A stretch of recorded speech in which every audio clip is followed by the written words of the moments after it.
Awesome. Whew. Welcome back, everybody. Those of you who was with us last week, thank you for joining us again this week. Um, I feel like we had a really good conversation 2 weeks ago, and just wanted to pause before we jump into the training to see if anyone has any reflections or anything they want to share about what we did 2 weeks ago. It feels like a week to me, right? It doesn't feel like it's been 2 weeks. So a reflection on things that they learned, things that they heard, just processing it, or how it felt interacting and doing the writing project prompt.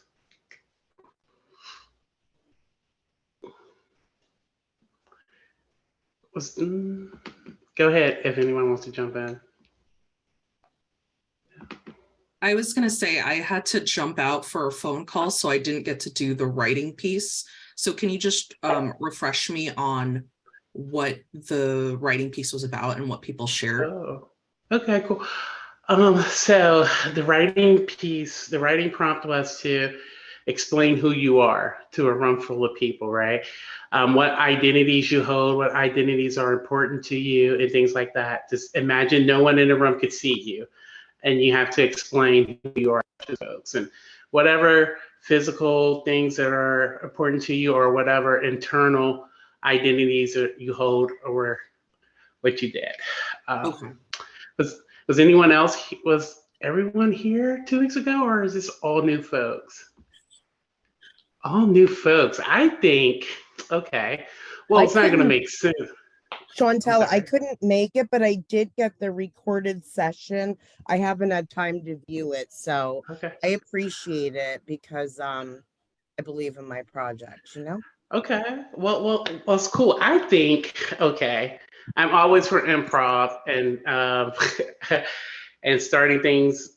Okay, scratch it. So everyone's new. So there's no point in going to the second part, right? Because you won't really get it, right? I think we should start with doing the first part all over again. And Yes, prompting. that's all you can do. I know.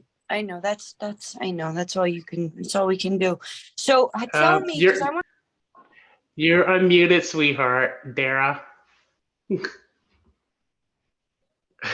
I just love this. Okay, today's gonna be a fun training. So I think we should just start from the beginning. Let's just start from the beginning. Everyone's new. The writing prompt was so powerful. I felt like last week that it'll be good to do this with this group. So we're going to start from the beginning of the presentation all over again. I'm messed up. Since everyone's new. Again, so presenting yourself, I'm Shauntelle, she, her, person in recovery, recovery advocate, a person who believes in community care and love, and building connections is important to me, and building relationships with folks, because I'm a person with a lot of marginalized identities, and if I'm not able to build a meaningful connection with someone or bring my entire self into a room, then it's hard for us to actually interact, or you to actually provide me support or advocate for me. So these topics are very important to me. Robyn, do you want to introduce yourself again? Sure. And I'm Robyn Rohde. I am with the Recovery Advocacy Project in Nevada. I also am a firm believer in relationship first. Relational organizing requires that we know one another in order to achieve shared goals.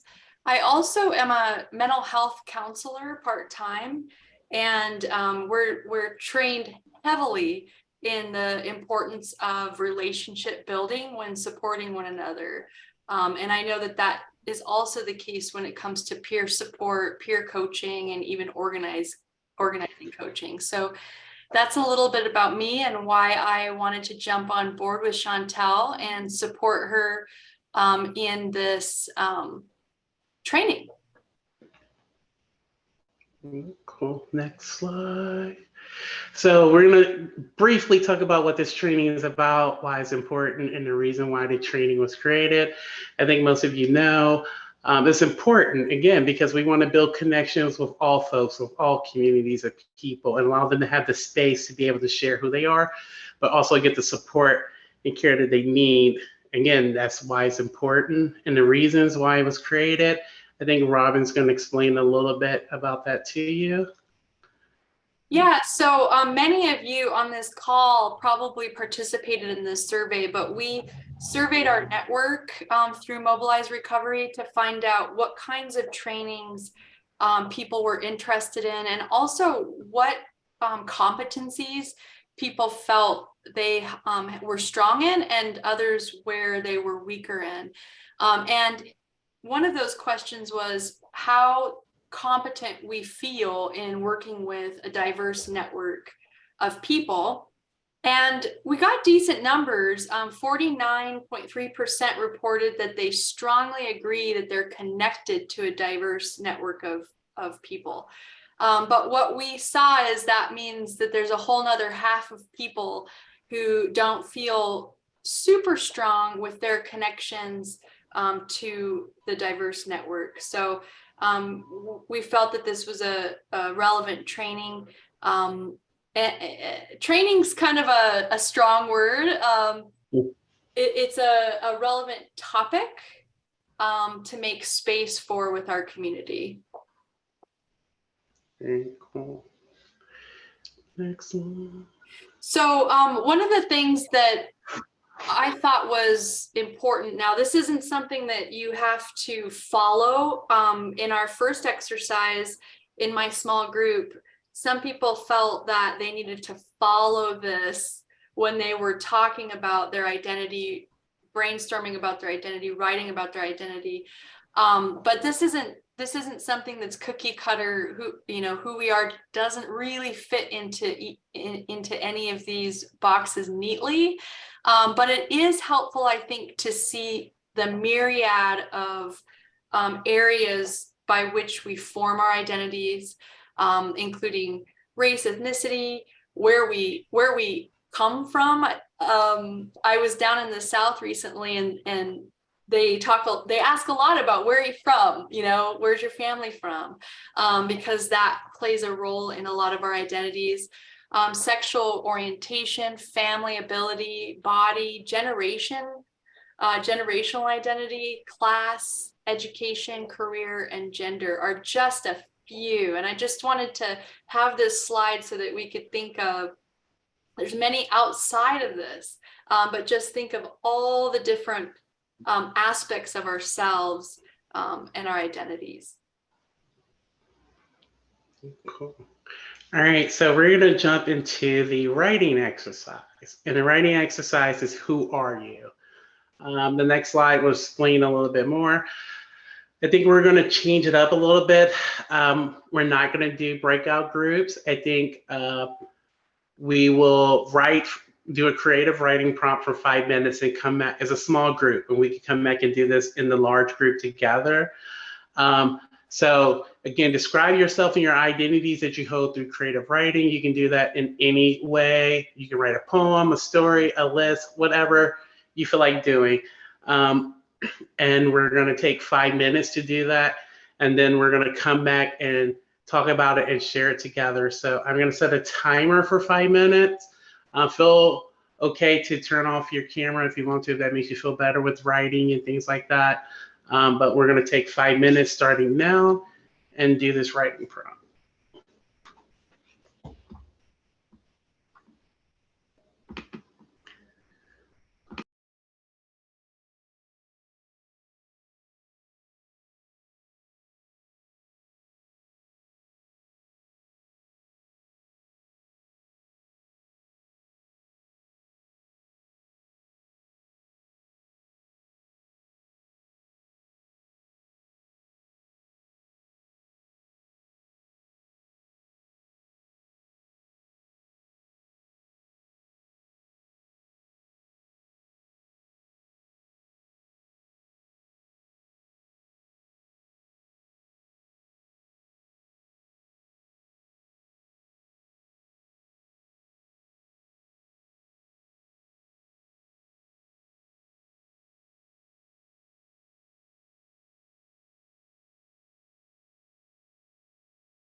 All right, folks. Hey, we can bring ourselves back. Um,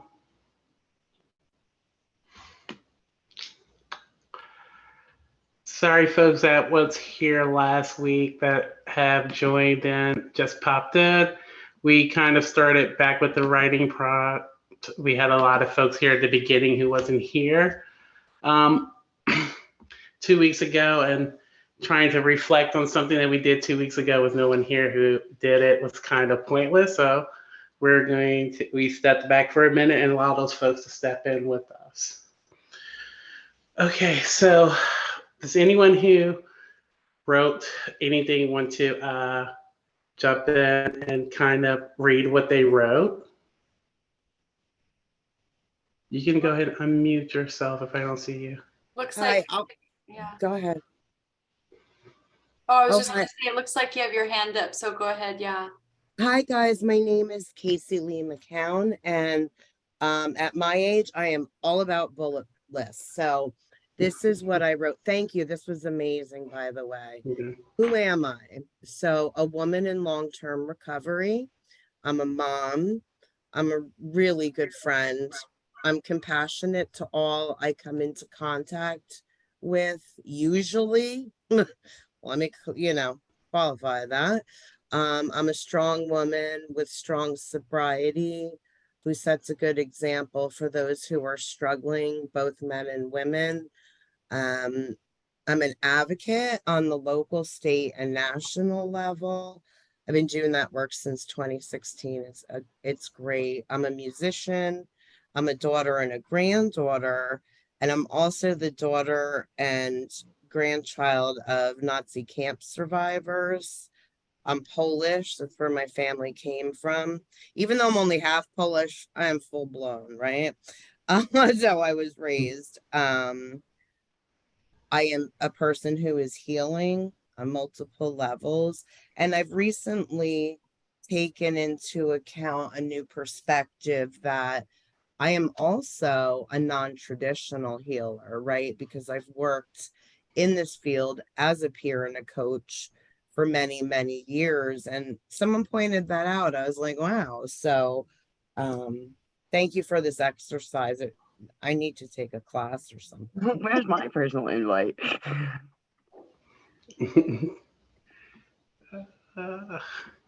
Thanks, guys. Thank you. So, questions.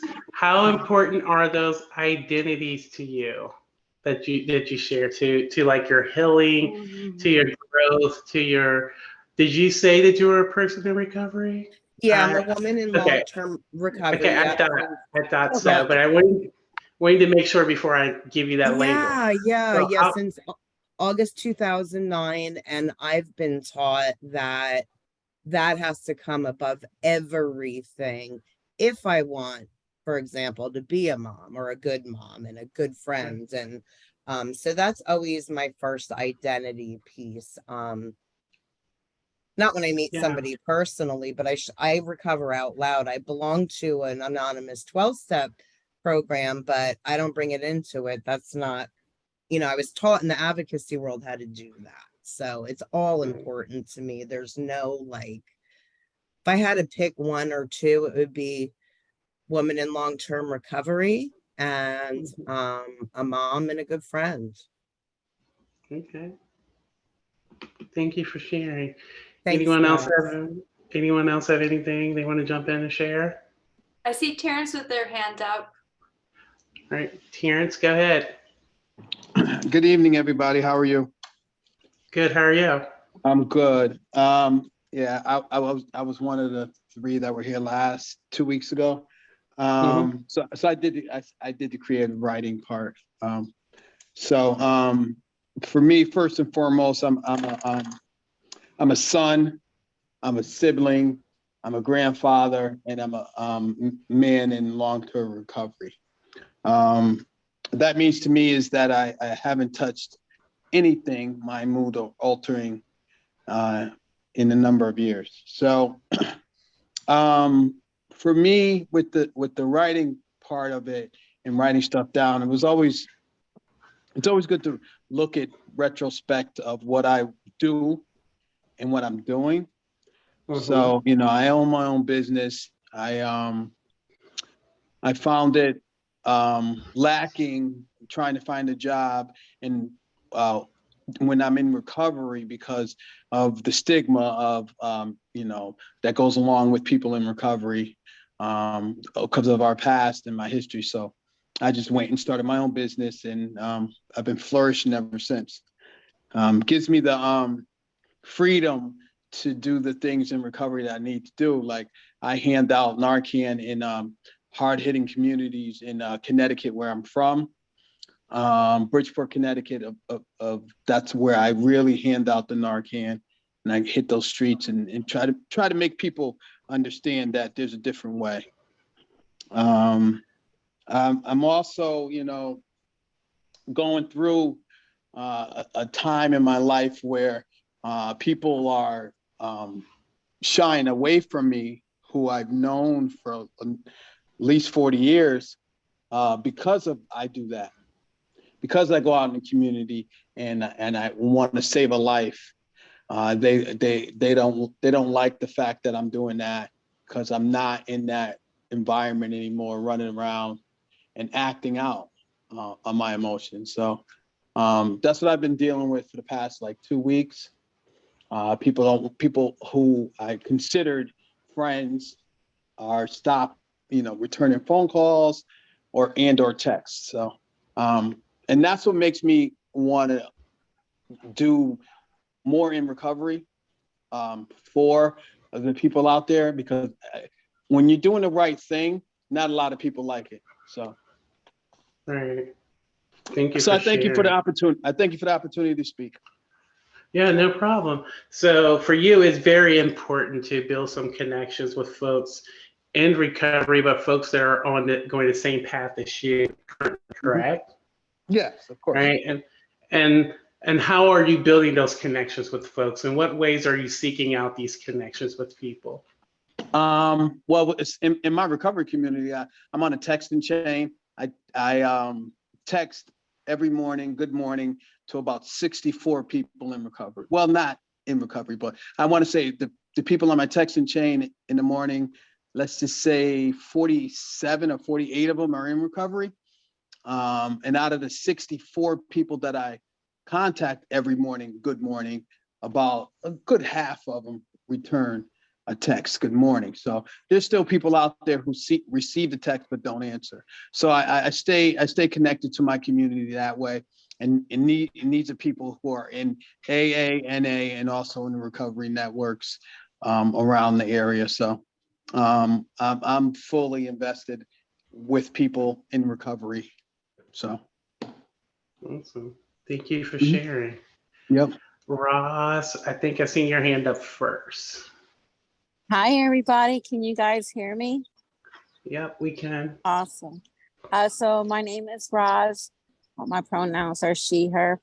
And I'm a mother, a grandmother, an advocate, an activist. And I always just try to use the platform that I have to really encourage and to love on my sunshines and to teach people the value of just our people in recovery or not in recovery, just making sure that everyone's equipped with Narcan. And,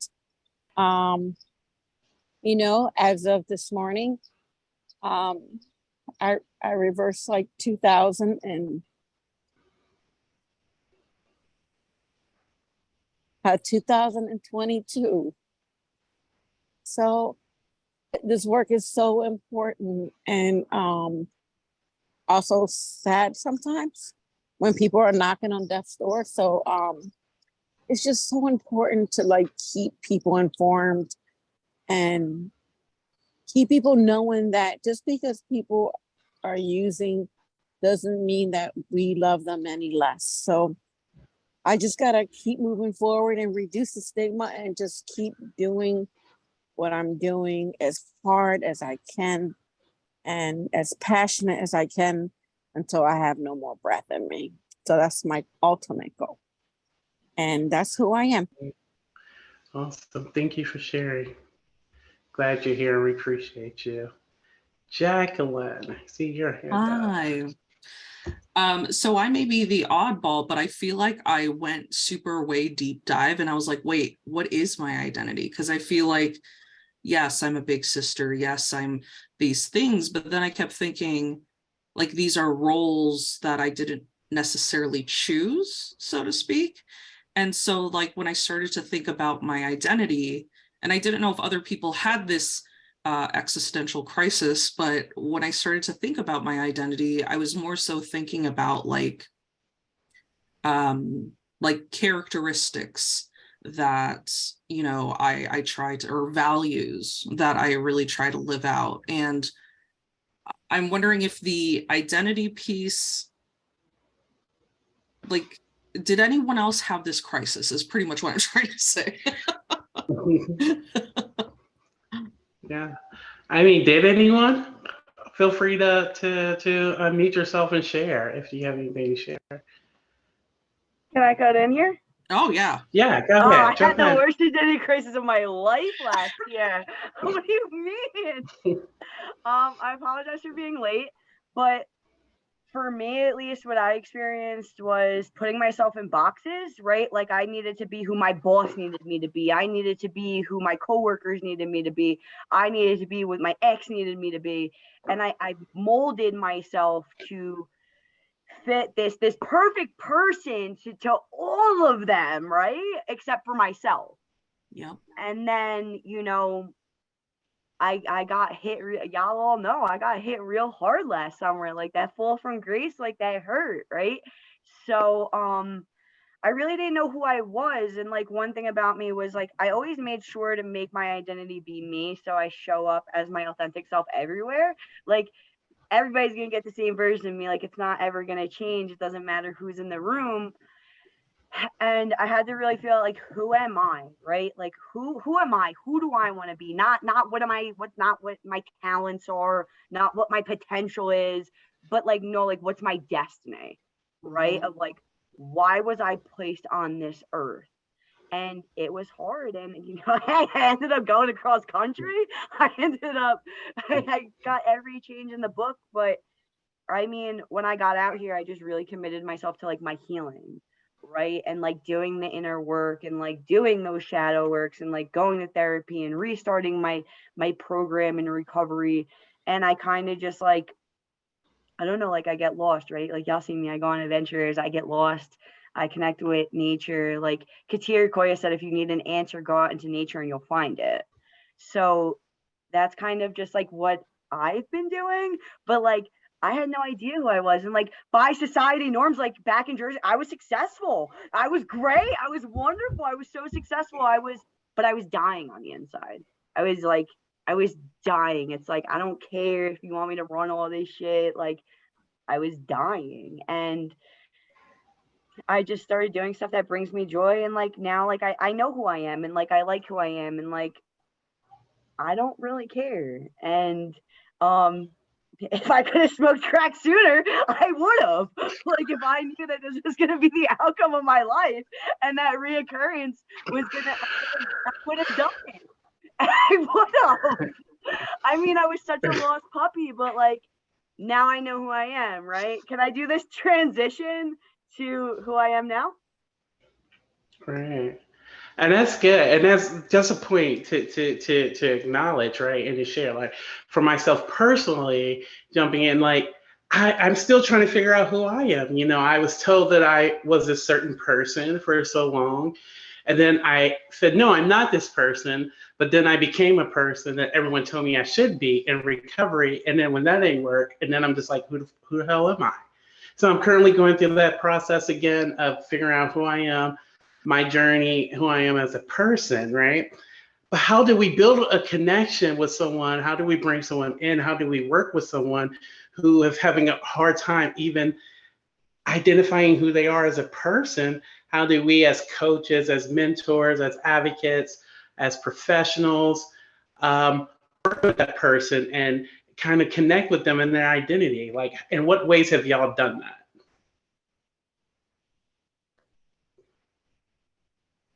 I think To for be me, honest, go ahead.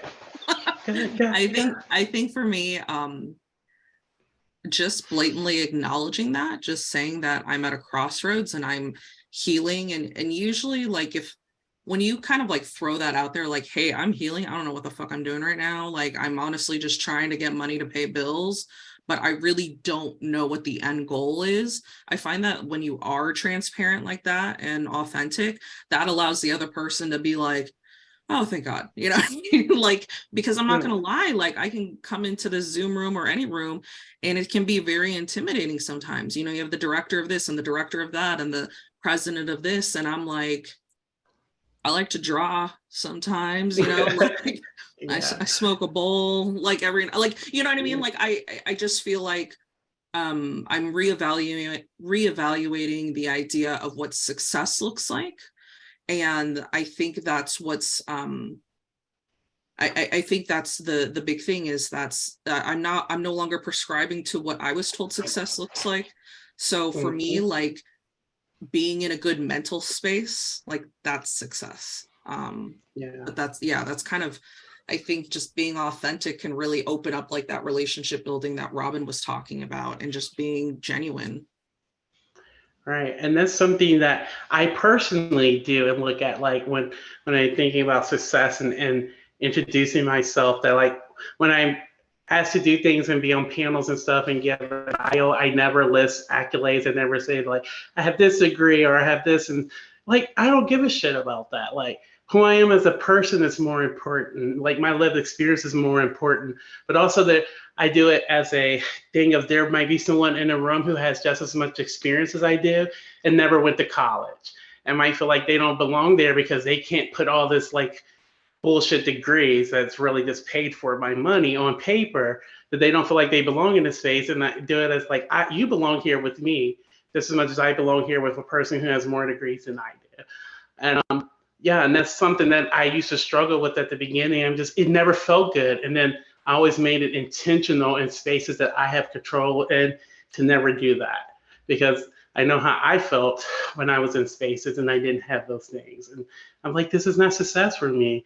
Success for me is that I woke up today and I stayed alive. And, you know, success for me tomorrow is that I might have did laundry that I haven't done in 2 weeks, or next week it might be like I actually got up and went out and did something important, like, you know. So yeah, go ahead, Casey. You want to jump in? Thanks, guys, so much, Jacqueline. You explained that beautifully. And I have to tell you guys that when these trainings started in February, this is the arena where I finally, I was given something by the universe, higher power, whatever you call it. It really doesn't matter. Some force bigger than me for the project that I created in my head, that that's what I'm using these trainings for, to bring that to fruition. And I finally know at 53 years old, I know what my overarching work in life is supposed to be now. And let me tell you something, it's the most freeing freaking feeling in the world. And I am so grateful to Aaron and Ryan and Garrett. Like I was with them in the beginning and had to step back, but this is where I got clarity. So thank you everyone for being here. It's just amazing group of people. Thank you for joining us. Kate, I see your hand up. You want to jump in? Yeah, I'm gonna turn my video on. Maybe. Here we go. Oh, hey. Hi. And my picture all looks all like. Figured I'd put my face on here, and I was like eating French fries and stuff right now. So I am an advocate. I run a nonprofit. I'm a director. More importantly, I'm a grandmother and a wife and some things. But this is the second week that I've been able to be on with y'all. And as an advocate, I run a nonprofit coffee house in downtown Myrtle Beach, and we support human beings. And it doesn't matter where people how people view themselves, you know, what their identities are. We support all human beings. And sometimes I sit back and I think like, am I crazy? You know, I'm not a substance user. I don't have previous substance use issues, but I sit back and go like, sometimes I feel like I'm nuts. Like, does any of this matter? And all these things. And like Aaron Chikarsky is a friend of mine. And he's like, Kate, you need, you know, he comes to my coffee house and I'm like, he's like, you need to go on here. Cause yeah, man, you make sense. And I'm like, I don't make any sense, you know? And it just like, none of this makes sense, but I love human beings. And so, you know, and I have degrees. I mean, grandma went to law school and like, none of that matters. It was just because I'm trying to fight the man where I live and all these, you know, so, I cannot express to y'all like the level of appreciation that I have for you being bold and honest and raw. The name of my place is Fresh Brewed Coffee House, and we're in Myrtle Beach, South Carolina. And sorry, somebody dropped that in the little chat, but I just like, honestly, like I can't explain to you, which sounds selfish, the level of validation that I get in the last 2 weeks of just being able to have conversations and then listen to people. That yeah, it really does all matter. And I, you know, as a director, I'm a volunteer. I don't even get paid for what I do, but it matters because, you know, human beings are being connected with and loved and, you know, given hope and, you know, no matter where they are. And sometimes it's socks and sometimes it's a hug and sometimes it's a kind of a little kick in the ass, like hugging people with chokeholds sometimes, you know, like, hi, I might be the person that's driving you to jail, but I'm going to carry you through this kind of thing. And, but so I appreciate y'all so much. I really do it because I know I was purposed to be in this space, and it really just gives me just another level of hope that gives me the energy to just keep showing up. So thank you. Thank you for sharing, and we're glad that you're here and all the work that you do. Does anyone else have anything they want to share or jump in before we move to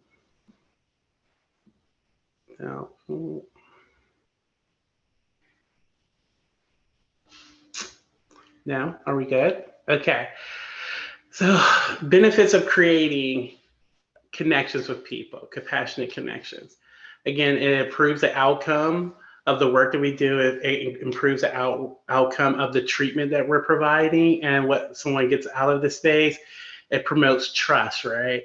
How can I trust you if you know nothing about me, or if you haven't taken the time to get to know me, or like make me feel welcome or safe in your space, right? How am I going to trust you, right? Again, it helps individuals feel safe. Again, like for me, it's about feeling safe. If I don't feel safe in your space, like there's nothing you can do to help me, right?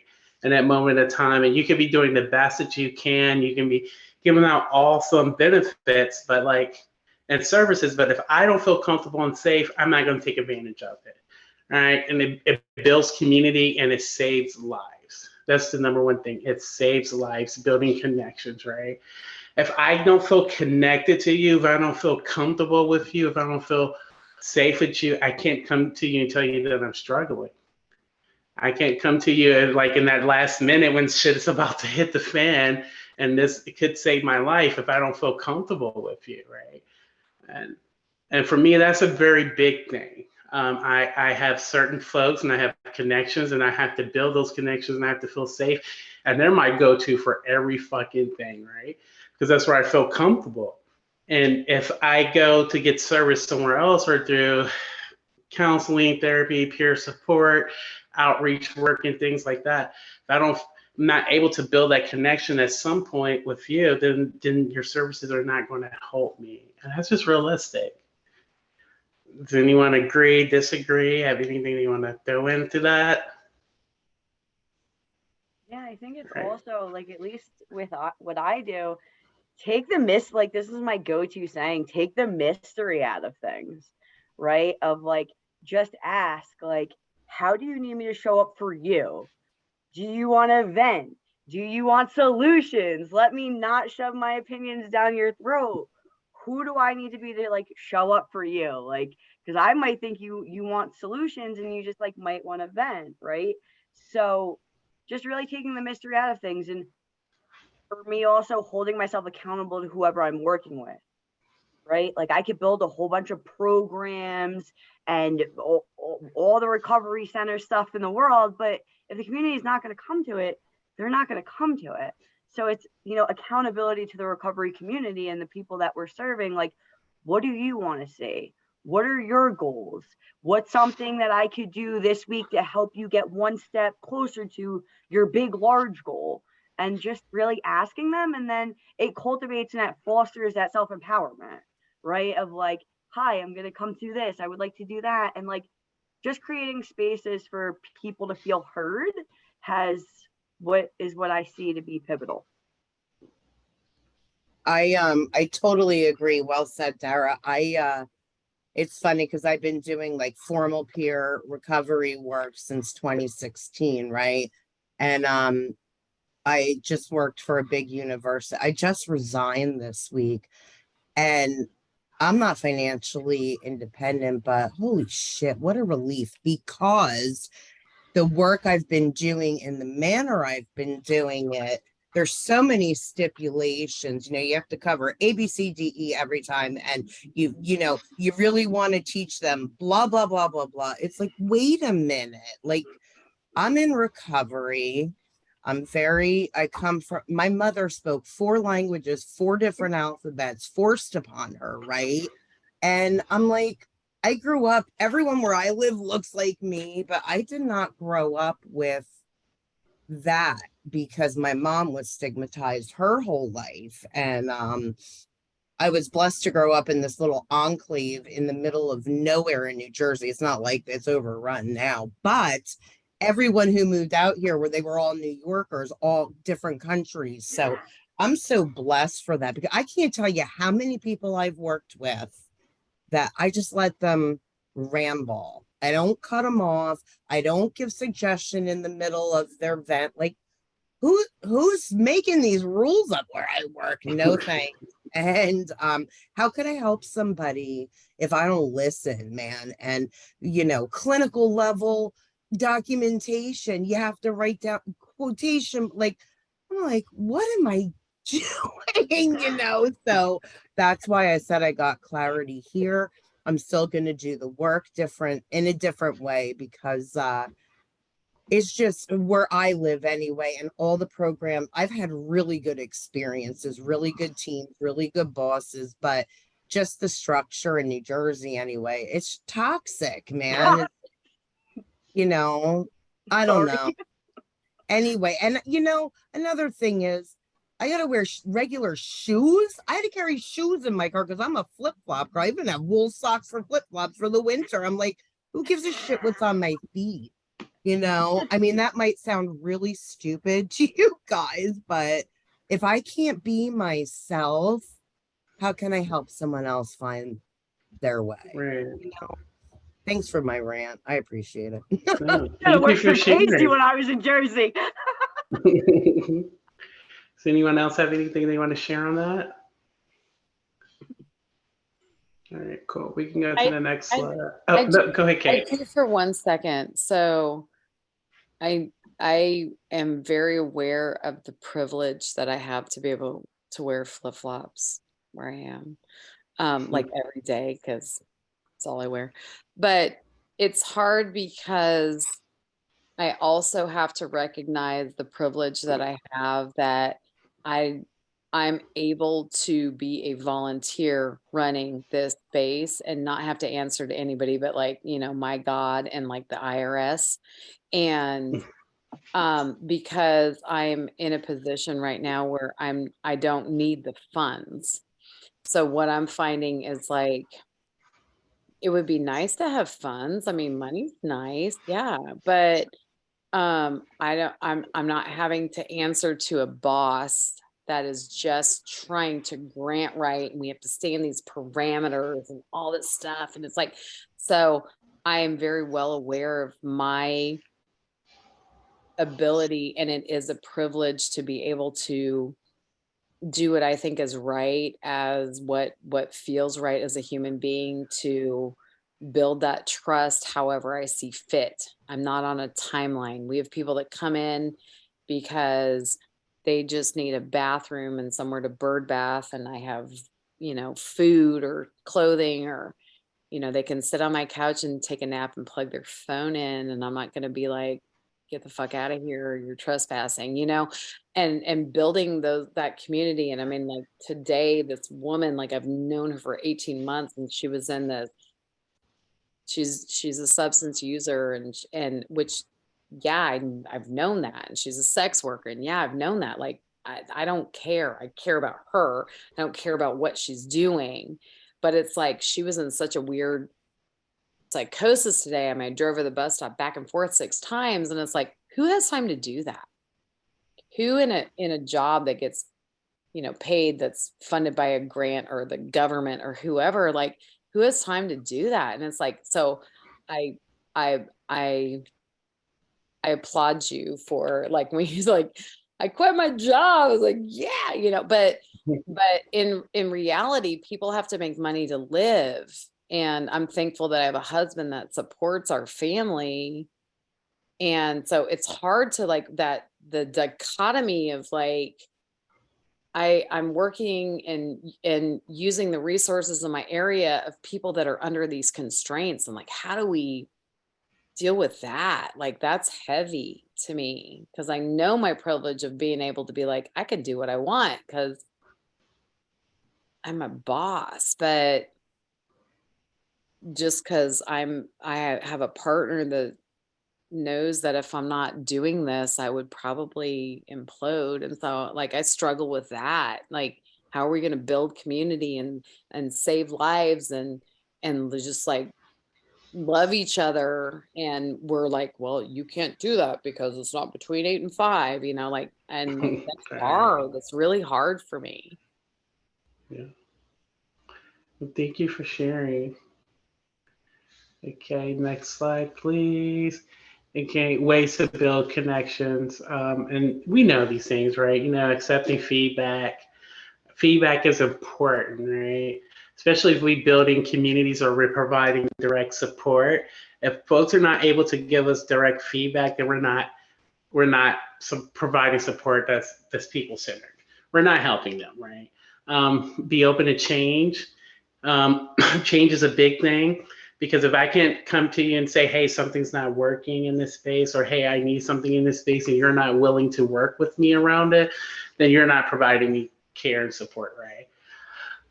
Listen to folks, connect with people's stories, right? Find a way to connect with them, to build a relationship, to build some type of connection with what they're going through. You don't have to go through the same exact thing to be able to build a connection to them and their story, right? You can understand how the feelings they're feeling, or something they're going through, something that you relate to something that you went through that's separate, but you can understand the feeling and the problem. Okay. Again, be prepared with intentions to actually listen.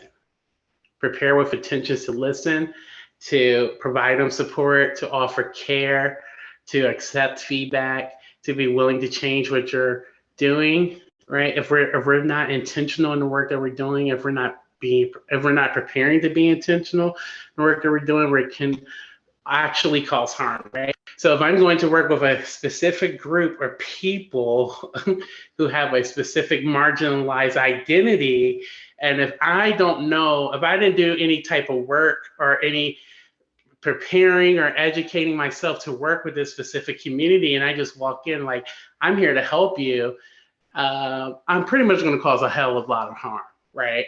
Because I have no knowledge, I have no experience, I have no education, I did nothing to prepare myself, and I just walked in causing harm, being a savior, right? And we have to actually know what we're doing, what we're walking into, be intentional, and do some damn research and education, and don't be scared to ask for help. And also don't be scared to say, hey, I don't know anything about this community. Let me step away and let someone who actually has the knowledge work with them, right? Because we don't have to be everything to everyone. Anyone have anything to share about that? I see some nods, I see some facial expressions. Jump in if you do, if not, it's okay. What I was going to say about your comment regarding intention, and I think the reason that for me personally, or those of us who are still trying to figure shit out, I think we're more mindful of that intention. And so therefore we're just not, it's not a fucking cash grab. You know, I'm not going to just take whatever corporate job is going to hire me. And so like, that almost helps me feel better as to why I'm taking so long to figure my shit out, because I want to make sure I do it with the right intention. Like, I'm not being driven by capitalism or whatever other bullshit. But like, you saying that just made me connect the dots and feel better about the fact that it's taken me so goddamn long to figure my life out. But I don't feel so bad. Me too. Yeah. I'm still figuring it out. Yeah. 39 years later, and I'm still exactly. Like, fuck corporate America. I don't want a job, but I need it. Exactly. I'm still figuring out. Anyone else? We're good. Okay, next slide. Again, this is a little bit about cultural humility. We know about cultural humility. Hopefully we do. We're doing some work around that, and we're doing some educating around ourselves and education, and jump into stuff. Like, no one's going to know everything. No one's perfect. You're not going to know everything after one training. You're not going to know everything like after 10 trainings. It's continuous work, right? I suggested you dive deep into cultural humility. Today's not the day to do it. We're just not there right now. We have a limited time, and this, you know, but definitely go to some DEI trainings that are, okay, let's rewind that. Being intentional about what DEI trainings you attend and what information is being given out, because so much is so basic and general and watered down that it's not beneficial and helpful, right? If it's a space that's going to make you feel uncomfortable, I'm pretty sure that's probably the space that you want to be in. If it's a space that's just going to feed you a bunch of bullshit and tell you like you're doing a great job, then it's probably not a space that for you to actually learn how to practice cultural humility and equity and justice. Casey, go ahead. Hi again. I have very young sponsee. She just got back from treatment again, but I'm talking like 14 years old, over a year in recovery, and she's part of the LGBTQ. I think it's IA plus now. I always get lost. Where the she said LGBTQ is fine, and I learned from her that it's okay to ask questions. If you don't know the proper terminology or things like that, not personal stuff, but Victoria would prefer to have me ask her a question. Okay, you know, I don't know, I can't think of an example, but I'm glad she taught me that, because you know, I really do feel, you know, just because my mom's history and background, I was really, and my neighbor was from Holland, like the whole thing. I've traveled all over, but there's certain, I don't know everything. How can I? And I was grateful that she was gracious enough, you know, 14-year-old teaching me this. Well, thank God, right? Who cares where it comes from? Right. Thank you for sharing that with us. Anyone else? Okay, so next slide. I think this is like where we've been trying to get to for, well, no, God, we still haven't finished. Okay. So ways that I have personally built meaningful relationships. I'm going to just throw a couple examples out. I'm not going to go too deep, right? So the one that I was thinking about mostly was like when I first got into peer support. It started at a college campus. I was working at a college campus doing peer support through collegiate recovery. And one of the things that we figured out quickly was to get students in a space, you got to offer food. If you have free food, they're coming, right? They're coming, right? So having food, but also having conversation and community around that, right? Was a way for people to open up and build connections with other students and with staff and things like that. So it became a thing of like almost every event was food centered, right? We would have community meetings and they were all food centered. We have food, we eat, and then we talk and share while we're eating. So when I left that space and went to start working for myself and open up a recovery house, I took that with me, right? But added other things with it. So when folks come into that space, they're a little nervous or a little scared. So the first thing I did was have other people in the house greet them, help them bring their stuff in the house and carry it into their room. So they're already building community with that person. They're already building connection. I make them introduce themselves with their name, the people that are already living there to the person who's coming there, so they feel safe, right?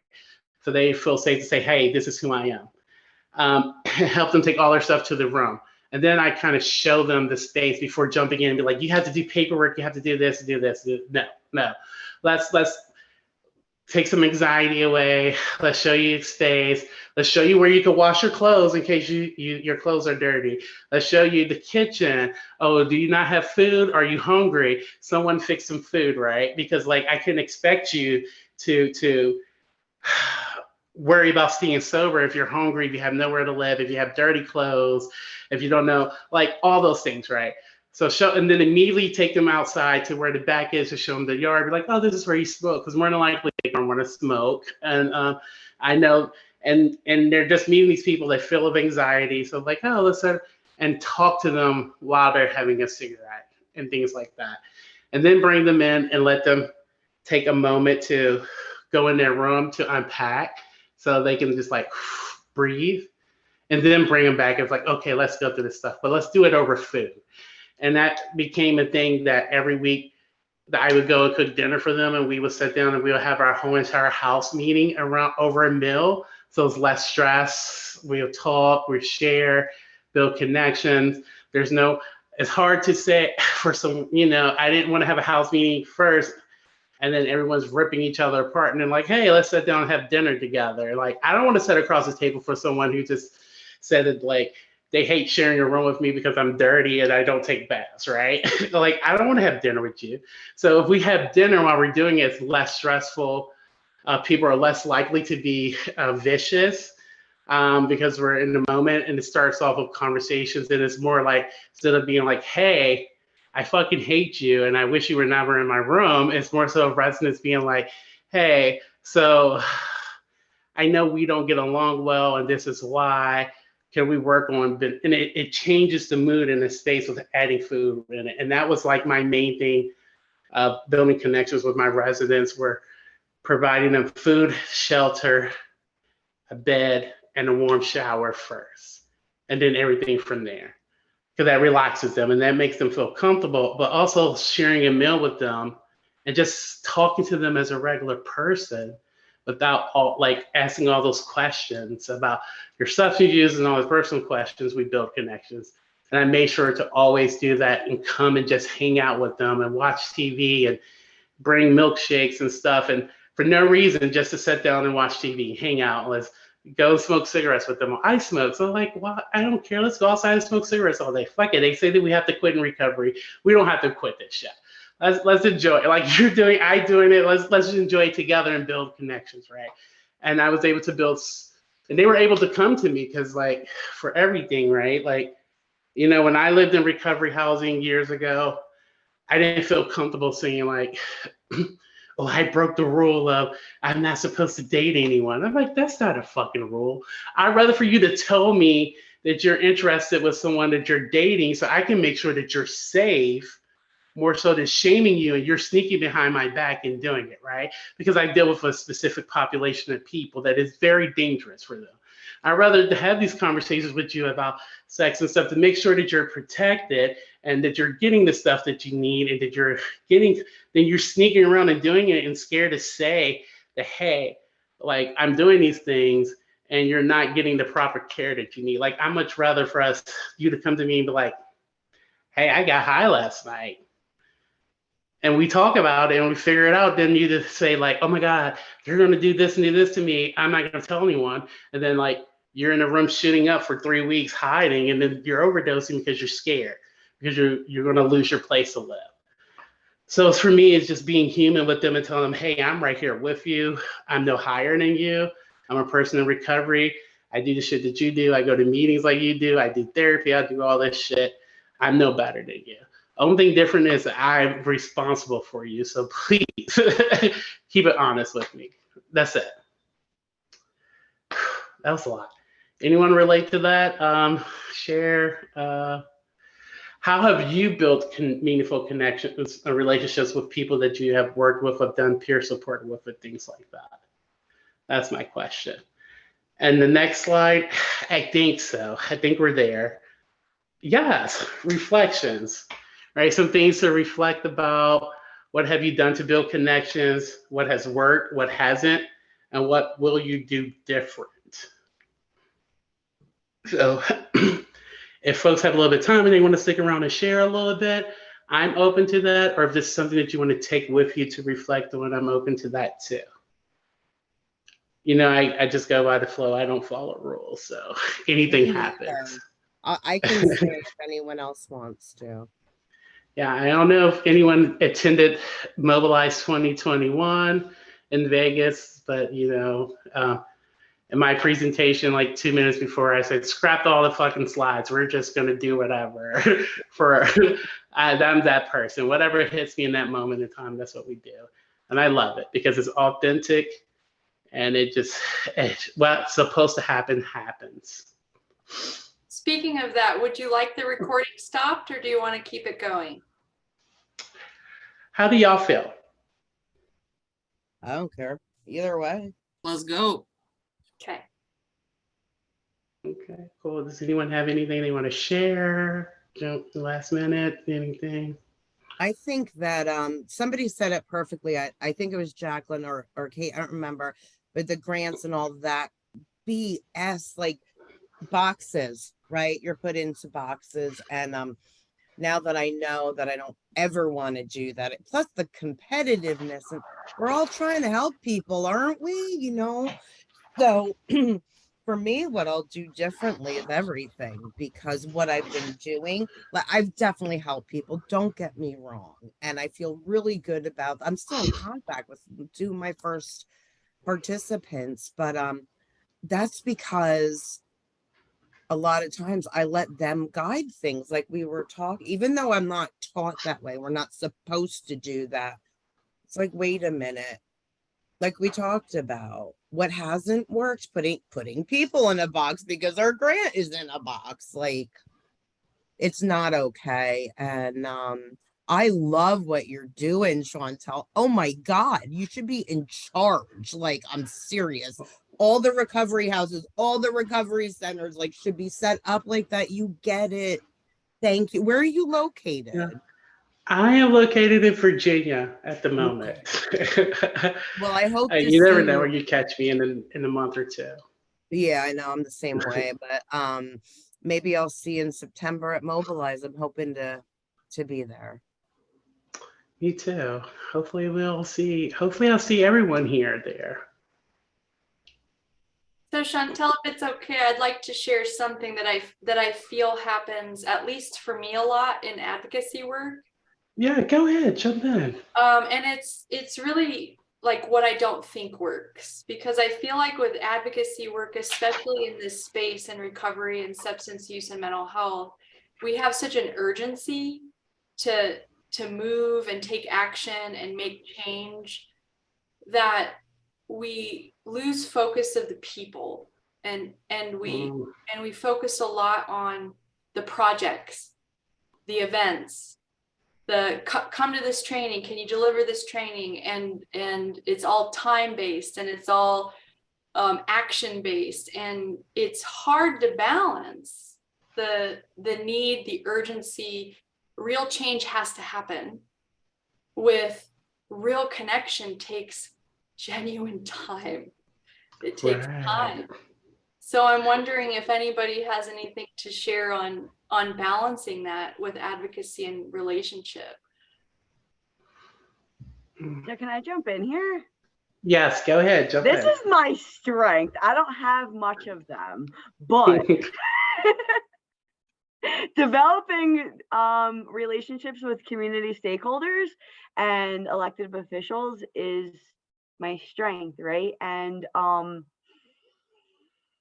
I've been doing this work for a very long time, and what I've noticed is calling it out, right? Like, I'm that person where you're either gonna like me or you're not. You're either gonna love me and you're gonna have the most amazing things to say about me, or you're not gonna like me. And if you have something negative to say about me, it's because I called you out. Like, that's just the only way around it. I hype everybody up. I'm so loving. If you don't like me, that's not my problem. But when I build connections, right? Like, I'm like, when I do it, it's authentic and it's always for the people, right? And I spent so much time of, I need that B Corp grant, and I gotta work with the Department of Labor, and like, I'm the great, like, I was the worst. Like, before everything happened, like, I literally, like, I probably was like the worst. I would get caught in demands and like, oh my God, semi-annual reports and like all of these things, and all of checking the boxes for SAMHSA, for the Department of Labor, for like, and then I think like what happened to me is like what switched was I worked for an organization that hold multiple Department of Labor pathway grants, and the people weren't getting the services. So I came in and I kept watching it, and I kept watching the repeating door, and I kept watching it. And then I was like, you know what? I'm just going to advocate for the people. And then when I grab the politicians and, you know, I bring the passion to them and I'm so authentic, they're receptive, at least in my experience for what I've witnessed, is like, you're either going to like me or you're not going to like me. And like, the universe is going to bring in alignment the right people for me that are going to get the job done, as long as I know it was about me too, right? Like, I had to make sure that like my intentions were pure, and like I was doing it like for the people and not because like my ego got in the way, right? That was something that was huge for me. I had all my worth tied up into who I was in this whatever circus this was at what I experienced, and like my worth came from that, right? And like you could tell, because like I got into the cutthroat world of like this, that, and like I forgot that, and like I forgot the people. And now like when I always worry about what's best for the people and I'm out in the streets and I'm asking them what they need, I can be that voice. So that's what keeps it green for me. That's why, like, I go to Denver, I'm in tent city, like, you know, like I'm gonna ask them, and it's what Denver needs is going to be different than what Phoenix needs. And like, if I don't get to know these people and I don't take the time to like be that demonstration for them, they're not going to trust me. And then like when I go to the politicians and like I go to the mayor and like I go do all these advocate, like I go do all work shit that I don't like to do, right? I know what I'm talking about because I listen to the people. So I think once I changed my trajectory of that, that's when I noticed my life got simpler. Like now I kind of just do, and also like I go where I feel safe, right? Because like I used to put myself in, like I used to do a lot of like state testimonies and like open myself up to like all these things. Like I never felt safe. So I make sure now, like if I have to do these things, because yeah, I have to do them, but what supports do I have in play so I feel safe? Because if I don't feel safe, I can't be the best advocate, community organizer. My spirit will snitch on them, and I don't want to deal with it. And then what do I do? So I'm gonna shut the fuck up now. Thanks for coming to my TED Talk. Thank you. Kate, you want to jump in? And then Jacqueline. So yeah, I totally feel that because I'm not out here to make friends. I have lots of friends because I listen to people and I don't have a personal agenda for people's lives. I want to know what makes your, what do you, where do you see your life being better? It's not, what are your goals? They're not my goals.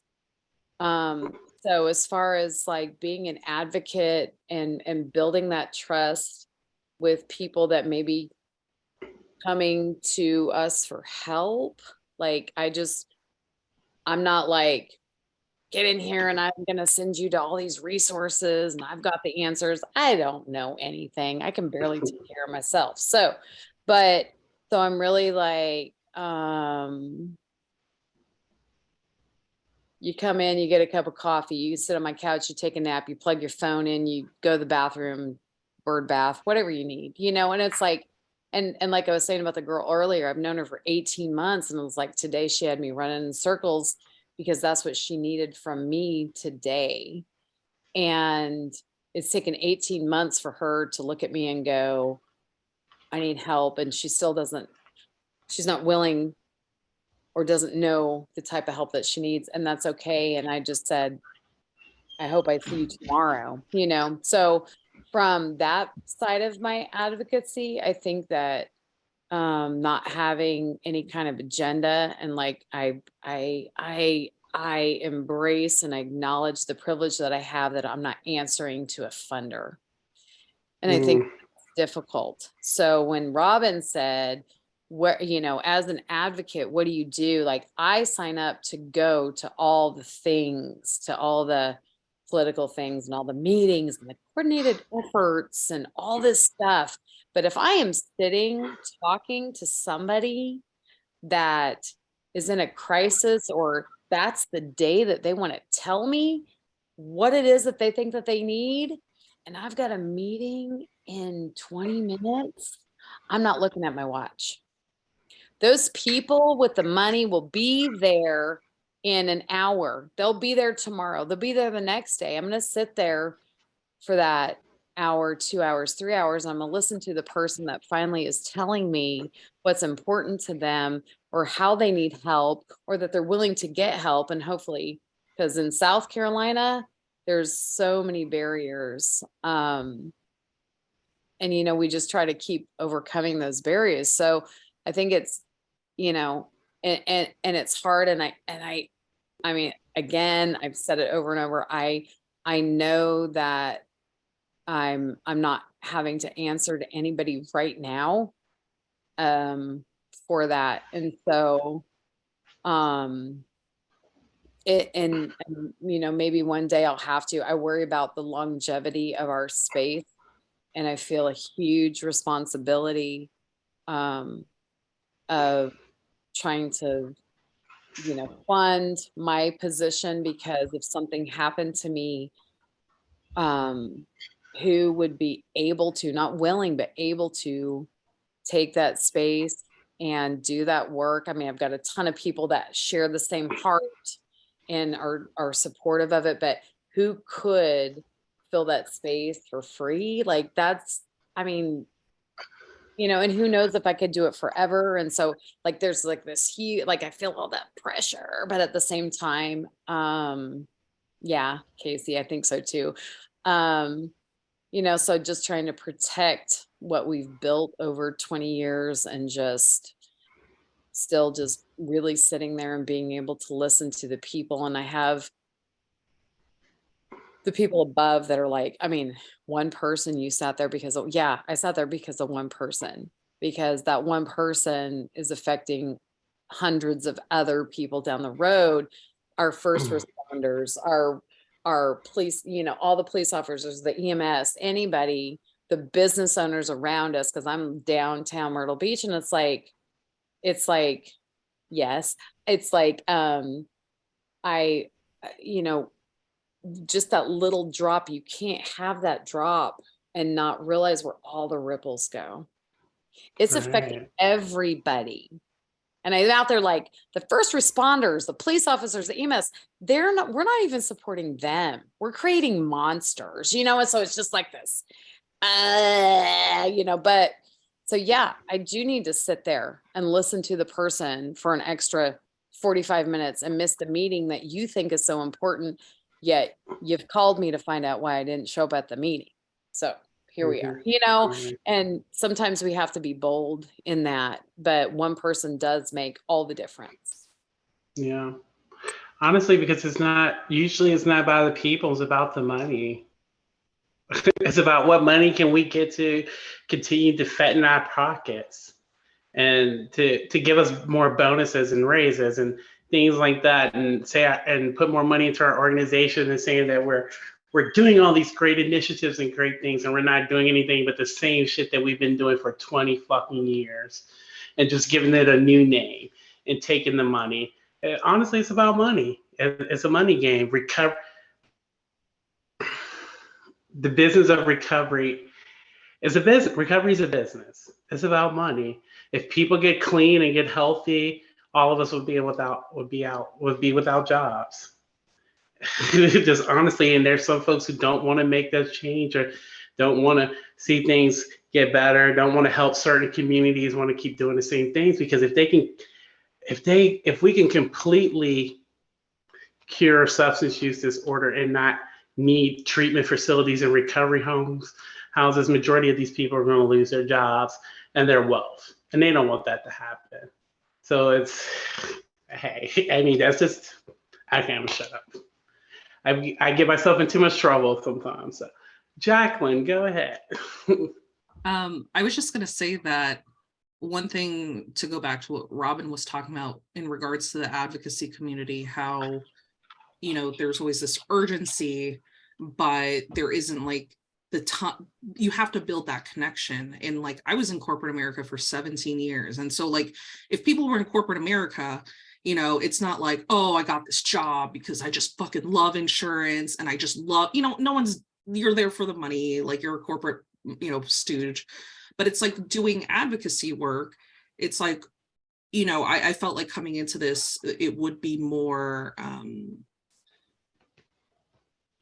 genuine, I guess you could say, in terms of why people were doing this. For me, I do it for my brother and the shit that, so people don't have to go through what I went through, and ideally just change the way that they view things. But in the same sense, like, it's really hard sometimes to like sniff that out in the advocacy community, because you want to have connections and you want to be able to like bounce ideas off people, but then you'll have people want to take your ideas, or you'll have people who will want to like capitalize, again, bring capitalism back into this shit. And I'm like, no, I thought we were doing this for good reasons.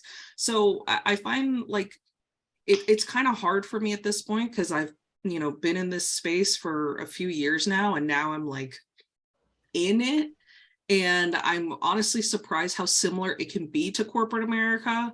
Somewhat disappointing, but like, I know why I'm doing it, and like I feel right in my place as to why I do this. So I think like asking that why, and being like, well, why are you in this? Like, if someone asks me in corporate America, why are you in this? I'm like, I don't fucking know. I just need a paycheck and they pay me. That's great. But like, if you're talking with a fellow advocate and they respond like that, or then I know you're not my people, and it makes me more intentional about who I am going to collaborate with or work towards, because I know they genuinely want that change, not like the paycheck behind the change, if that makes sense. Yeah. Sweetheart, this is corporate America. Recovery is corporate America. I mean, it's same thing. There's corporations, there's foundations, there's nonprofits, there's for-profits, there's structures, there's boards, there's rich folks, there's people making a lot of money. Cisgender heterosexual white men are in charge of everything. It is corporate America. like you're not getting it just has a different name. Exactly. You're walking into the same playing field, and unfortunately, that's the business of recovery. Mm-hmm. It's a multi-million-dollar business, and folks are going to get that money any way they can.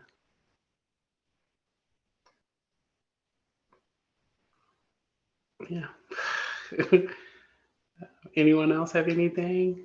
Or I don't want to go on forever. I can get in trouble. I can say some things, so I'm pausing. But it is. The recovery is a business. Then in these spaces you have to choose. What are you doing it for? Why are you here? And what good can you make right out of it? Just like in any other space, right? Either you're here to do good or you're here to do harm. So I want to, the last thing I want to say is something Shauntelle said earlier really resonated with me when she said, when I have control over the space, I do this. When I have, this is how I intend. I don't introduce myself with all of my degrees. I want to make people feel welcome. And so I've been in a lot of different jobs. Right now I'm a professor, I'm a mental health state intern. I do consulting work, and I've done many jobs, and there has not been a place that is pure. There is not a place that doesn't have ulterior motives and the false version of what we're talking about. So what Shauntelle said just stood out to me as an antidote. Well, when you have control over your space, you can choose to do it differently. And I really appreciate you sharing that, because that's what I'm going to take with me moving forward, along with what is shared. Yeah, thank you. Does anyone else have anything they want to share before we close out? Anyone who hasn't shared anything? I'm going to give everybody space.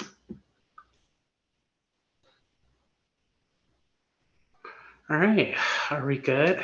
So, yeah, thank you all for coming and being here, and I enjoy this, and hopefully we have some more community conversations where we can actually talk about stuff and make connections with folks in these spaces. I don't know about y'all, I don't do well with just listening to PowerPoints and stuff. I like 10 minutes in, I'm out. So I like to engage people, and I like to talk and have conversations. Hopefully we can build a space that we can all come together and just have community conversations without no presentations and stuff like that, and build connections and get support from each other, and just connect with each other and help each other out. And hopefully maybe someone can build that space. I don't know if it's going to be me. I don't know if I have the capacity, but I will show up when I can. But yeah, so thank you all for coming. Thanks, guys. Thank you, everyone.